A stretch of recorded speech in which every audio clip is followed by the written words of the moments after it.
I'll tell you what, let's visit a little bit more, give Eric a chance to visit with Danny Arnold from Plex as we go to another of our one-on-one segments. In our final segment of one-on-one, Eric's going to he's going to square off with fitness guru Danny Arnold, founder and owner of Plex. Danny's trained many NFL stars, including former Heisman Trophy winner Charles Woodson and All-Pros Julius Peppers and Casey Hampton. It's one-on-one with Eric Winston.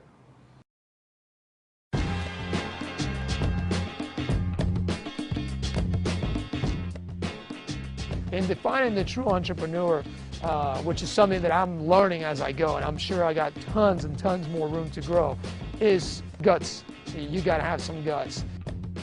Danny Arnold, and started this company 14 years ago. Plex is sports medicine and sports performance, and we work with all individuals of all ages, of skill levels and experiences. We work with people that are trying to lose 100 pounds, people are just trying to get ready for the Olympics, or try to win a world championship. I was mainly raised in Central America. I'm Nicaraguan. My dad is American, my mom's Nicaraguan. We lived in Nicaragua and El Salvador, and then when things got really, really bad, we moved to Miami. And when we were in Miami, what I consider a very aggressive... All right, here we go. Danny Arnold, thanks for coming. Thanks for being a part of this Not Your Ordinary Sports Show. Now, like I like to do with everybody else, you know, talk about your story. Talk about where you got here. You're originally from Nicaragua, right? Yep. And then now you came to the country.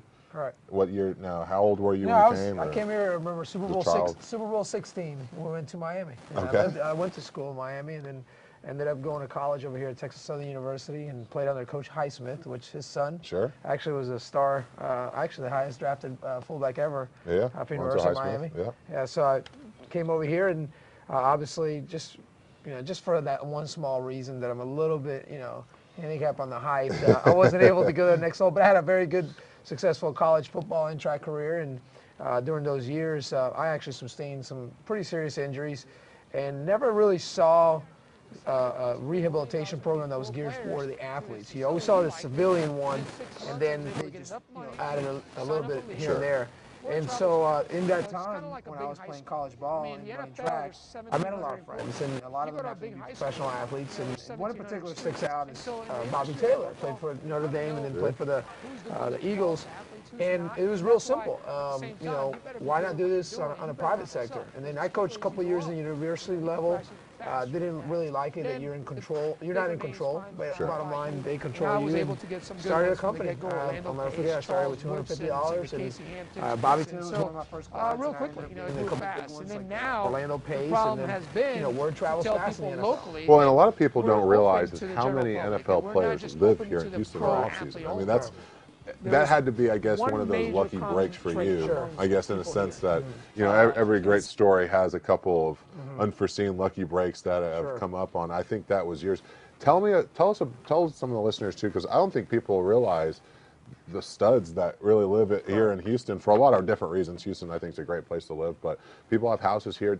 Say some of the names that come out to your place in the off season that are there rehabbing and working out. And when you mention living here, sometimes they're not living here the whole year. Sure. Because obviously they have to go back to their team. So we actually go out of our way to accommodate them, and we set up housing for them. But, guys like a Charles Woodson or a Julius Peppers and Sean Rogers and a bunch of other names, Charles Tillmans and even Adam Carrickers and all these other guys, we help them. So when they're here, all they have to worry about is their training and their nutrition. But, Houston's great weather-wise.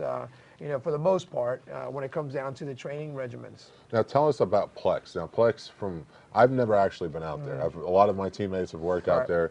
Nothing but positive things have been said out there. There's athletes and also you're at regular day, 9-to-5ers are out there too as well, right? I mean, we're from 6 years old all the way to whatever age. As long as you have a little effort or a little desire to become better, we're there for you. So we're open for civilians, let's say. Sure. And but everything's program driven. Our whole staff is made up of physical therapists to sports performance coaches. So it's pretty neat because now when you go in there and you go into our program, we're not necessarily trying to make you lose weight or necessarily trying to make you gain muscle, but we're actually trying to be joint friendly and make you feel better because in this world today, it's all cosmetic. They're always talking about oh, you're losing weight here, losing weight there. And I'm like, no, you just got to have energy. And so we encompasses the whole thing, the nutritional aspect, the performance aspect, and then the rehab aspect. Now, do you feel like that's what sets you apart from everywhere else? That there's not a lot of, just to me, and you know, I hear a lot about different places, but you know, there's a lot of places that have weights. There's a lot of places that have physical therapists, and there's a lot of places that do a lot of things, but there's not a lot of places that do everything under one house.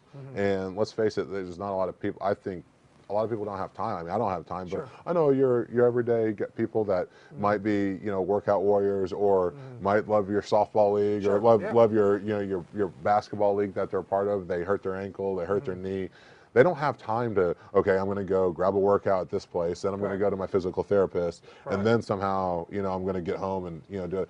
You know, have you experienced that? That's kind of what sets Plex apart, I guess, from everyone else. You know, on paper it does. On paper, when you see the nutritional aspect, the physical therapy aspect, and then the training aspect, and we're so well-rounded in that regards, it does set us apart. But I think the one thing that puts us above anybody else is the energy that the facility brings and the staff brings. And not to get too complex into it, but the truth is that most facilities, I don't care what it is, I don't care if it's dealing with a nutritionist, or I don't care if it's going to do rehab, or it is to go with a personal trainer, they're not motivating anymore. And so we look at these things almost as a negative thing, when in reality, even though you're coming in there, you're going to sweat, you're going to hurt a little bit, and it's going to be tough, the fact is you leave there and like, I can't wait to get back in here. And that's one of the biggest things that I realized that in facilities they lack. And you know it as well as anybody, when you have a coach that motivates you, you didn't physically get better in the next play, but the fact that he motivated you to get excited, you're going to give that little extra effort. And that's the same thing and the same attitude I try to place with us people, the civilians, the regular people. Well, I think, you know, like you said, any great leaders and great coaches, they find a way to motivate their guys. They find a way to motivate the people there, and I think they're better for it. Where do you see, kind of last question here, where do you see Plex in 5 years? Where do you see Plex in 10 years? Do you still have some goals for it? Do you still have some things? Are you at the point where you're happy with it and now you're ready to try to maintain it and make it better? Or, you know, how do you see, I guess, Plex transforming now here over the last 4 or 5 Well, we have 3 locations. We have 3 locations right here in Houston right now, and our goal is to go global, and not just nationally, but global, and mainly to go into even existing facilities and influence them about the energy and about the different programs that we have to be able to encompass us into their facilities, so we can, you know, reach out to the public, you know, a lot quicker. Okay, well, that's great, Danny Arnold. Appreciate you for taking some time, and let's catch the last of this game. All right.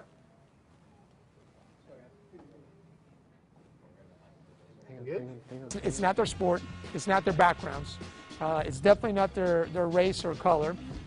It's not even their skill setting. But what it is their effort. Pro players respect anybody that gives 100%. 5, 4, 3, 2, 1.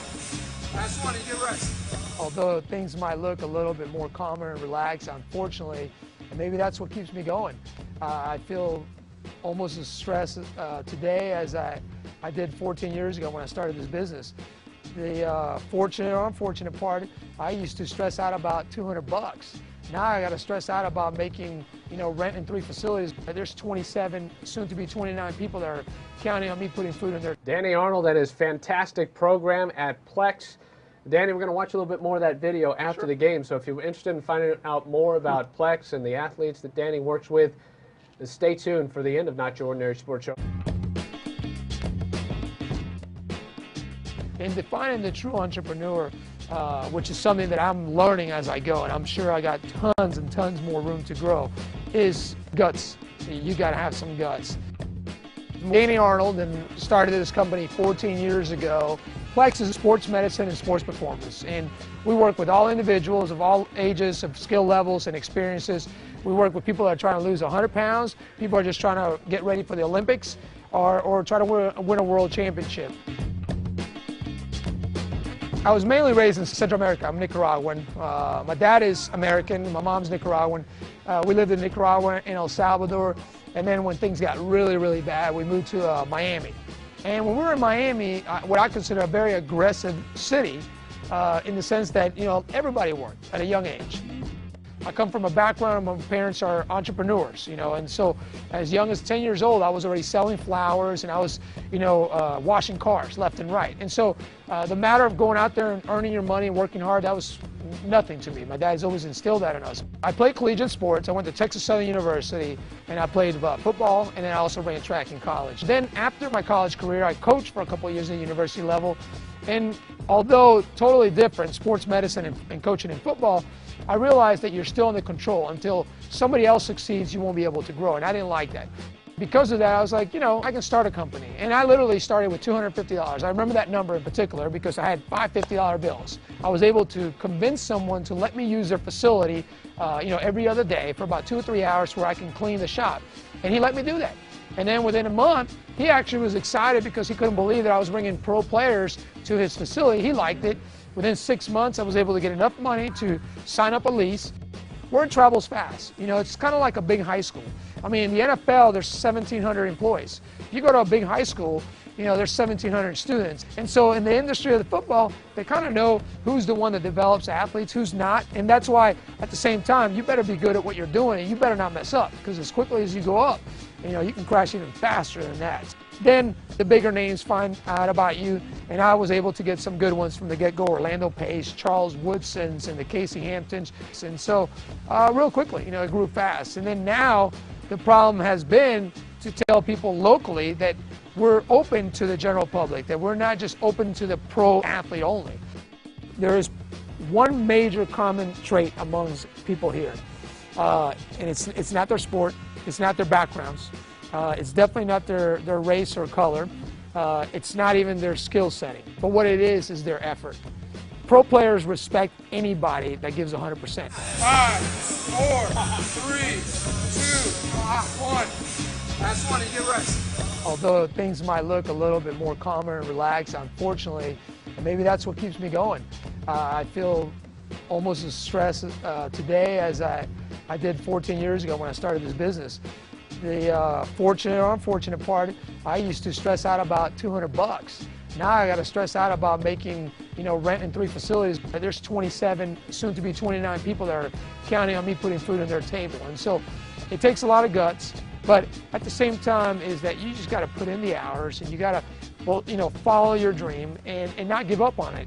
The only disadvantage is that you're always wanting more. And so sometimes you don't get to enjoy it.